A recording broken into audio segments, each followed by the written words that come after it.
Malinaw sa isipan ko ang pangyayari at ang pakiramdam. Sa aking panaginip, aktibong umaandar ang aking isipan. Natagpuan ko ang aking sarili na naglalakad sa mahabang hallway. Sa magkabiglang gilid ng hallway ay mga pinto. Mga pintong naghihintay mabuksan. Mga pintong naglalaman ng lihim. Maya-maya mayroon akong narinig. Tinig ng isang batang umiiyak. Isang pamilyar na tinig. Tinig iyon ni Grace. Kinabahan ako para sa aking anak. Binilisan ko ang lakad upang matagpuan ng silid kung saan naroon si Grace. Patuloy ang kanyang paghikbi. Patuloy ang kanyang hinagpis. Binilisan ko ang lakad. Ngunit tila kahit ano ang aking gawin, parang kay bagal pa rin ang aking pag-usad. Grace! Grace anak! Nasaan ka? Ang sigaw ko. Mami! Binuksan ko ang isa sa maraming silid sa pag-aakalang naroon si Grace. Ngunit pagbukas ko ng pinto, nagulat ako nang makitang naroon ang dalagitang nakabikti. Sumigaw ako pero walang tinig na lumabas sa aking bibig. Nagpatuloy ako sa paglalakad, sa paghanap hanggang sa muli. Naglakas loob akong buksan ang panibagong silid sa pag-aakala kong naroon si Grace.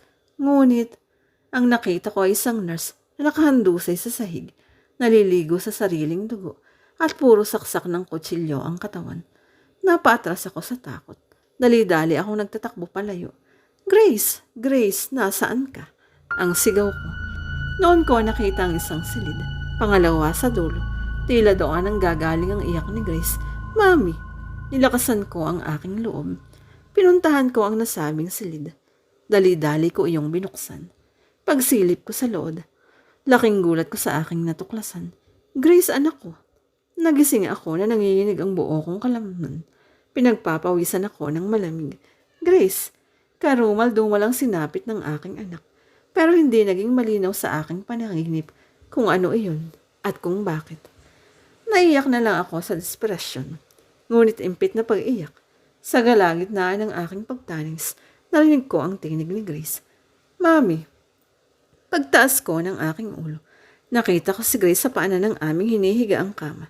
Nakatalong ko siyang nakatapat sa nahihimbing kong asawa.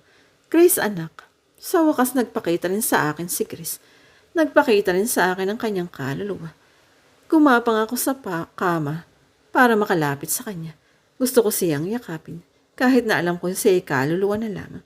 Grace anak, mami, niyakap ko si Grace ngunit parang usok na siya ay tinangay ng hangin at naglaho. Iyak ako ng iyak. Miss na miss ko si Grace pero bakit parang galit siya sa akin? Anong kasalanan ang nagawa ko sa aking anak? Why do I have this so much guilt sa pagkamatay niya? Am I really capable of hurting her? Nagpunta kami sa burol ni Father Ruben. Sa chapel na malapit sa main church ibinurol ang labi ng pari. Unang araw ng kanyang burol, hindi pa ganoon karami ang mga tao. Pagpasok namin sa chapel, nakipag-usap si Mark sa namamahala ng burol ni Father Ruben. Isa sa mga kapatid nitong babayang namamahala. Lumapit ako sa taol kung saan nakahimlay ang labi ng pari. Gusto kong makita ang kanyang huling hantungan. Ako ang kahuli-hulihang nilalang na nakausap niya bago siya pumanaw. Bagamat hindi ko lubos na nakakilala si Father Ruben, naramdaman ko ang concern niya sa akin at sa dinaranas ko.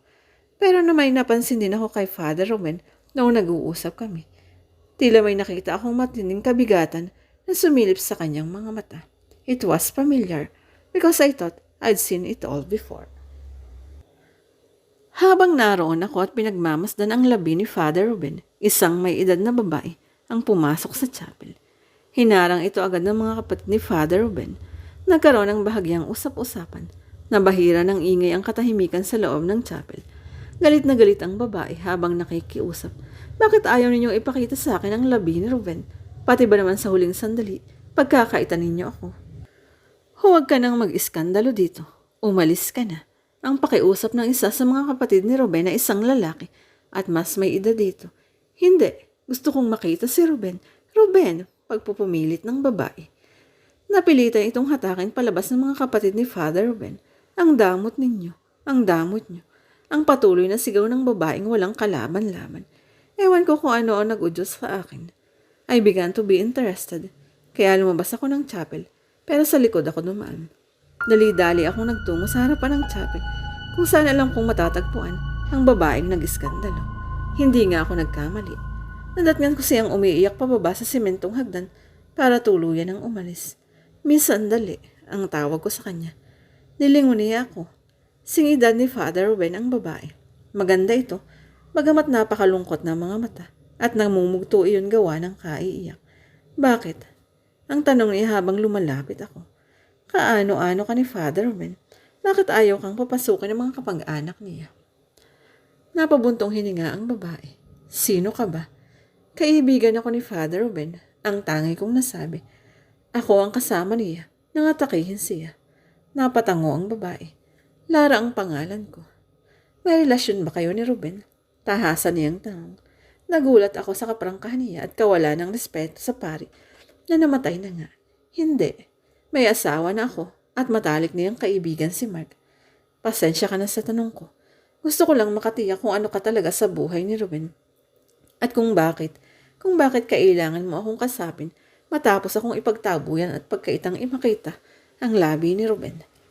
Hindi ko rin alam ang eksaktong dahilan.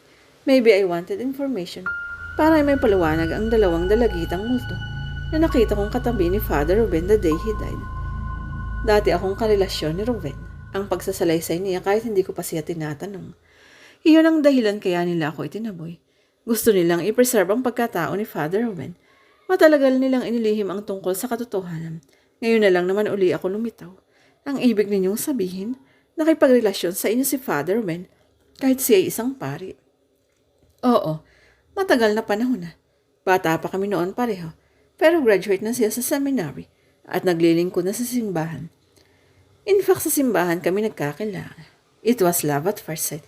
Kakahiwalay lang namin ang ninobyo ko. Si Father Ruben ang tumulong sa akin para makarecover. Pero na-inlove kami sa isa't isa along the way. Alam ng Diyos, pinigilan namin ang isa't isa na mahulog dahil alam naming mali. Pero nangyari pa ng aming pinangangambahan hanggang sa magbunga ang aming pagsasama. Nabuntis ako at nagsilang ng sanggol, si Joanna. May anak kayo ni Father Ruben? Oo, anak na hindi niya kinilala dahil na rin sa kanyang posisyon bilang pari. At sa udyok ng kanyang pamilya, isinilang ko ang aking anak na walang ama. Nasaan na ngayon si Joanna? Wala na siya. Ano ibig ninyong sabihin? Nagpakamatay si Joanna 3 years ago. Nagbigti siya. Nasyak ako. Pero bakit? Lingid sa aking kaalaman, pinuntahan ni Joanna si Father Ruben.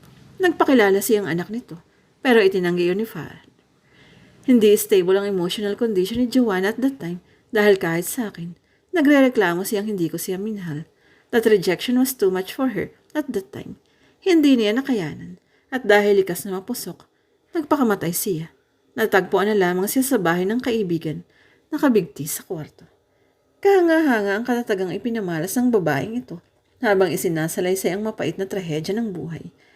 Nang malaman ni Father Ruben ang nangyari kay Joanna, guilty siya.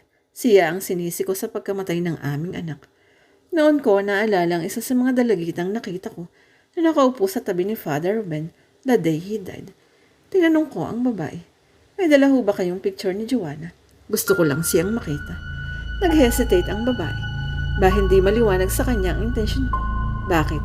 Ang tanong niya. Ewan ko po kung papaano ito ipaliliwanag. Pero maaari po ba na pagbigyan niyo na lang ako? Kung may picture po kayo ni Joanna, I need to see it. Tumango ang babae. Nahabag sa aking pakiusap. Nagbukas siya ng dalang bag at inilabas ang pitaka. Binuksan niya ang pitaka sa aking harapan at doon nasilayan ko ang magandang larawan ni Joanna. At gaya nga ng aking suspesya, ang babae sa larawang iyon, ang siyang babaeng nakita kong katabi ni Father Ruben noong araw na siya ay atakihin sa puso, ang multo na nagbigti.